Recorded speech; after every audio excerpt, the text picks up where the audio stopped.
আরেকটা মহিলারে আমি সাবধান করে দিচ্ছি, এটা ওই যে কাপড় বেচে, নাম বলবো না, নাম বললে হাইলাইট হয়ে যায়। অনলাইনে কাপড় বেচে, কালকে দেখলাম একটা আজে বাজে কথা বলছে জামাতের আমির নিয়া। আমি কিন্তু জামাতের জীবনেও আমার কোনো নাম নাই, কিন্তু তারে কোন এলাকার ওই যে পদ্মার ওই পারে একটা এলাকা আছে না, নাম আছে দৌলাদিয়া, সেই এলাকার মহিলার মতো সে অনর্গল কথা বলছে। সে যেভাবে জামাতের আমিরের কথা বলছে, জামাতের আমির তো ভালো, শিবির তো ভালো হয়ে গেছে, না হলে ওরা যে কি করতো সেটা তো আপনারাই বুঝেন। আচ্ছা এখন এটা কতটুকু মানে ওই যেভাবে এই তুই 5ই আগস্টের আগে তুই কইছিলি, তুই যে কইলি যে তাদের নিবন্ধন বাতিল চাই, আমি তো তোর বিয়ে বাতিল চাই। তোর বিয়ে অবৈধ। তুই বুড়ো বেটার সাথে ছিলি, তার টাকা পয়সা লুটে খালি।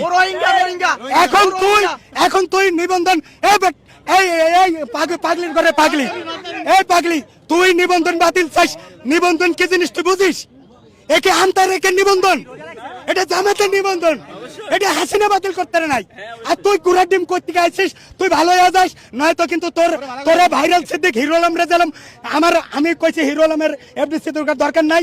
তোর নাম যেদিন নিব সেদিনও তুই ফসে যাবি।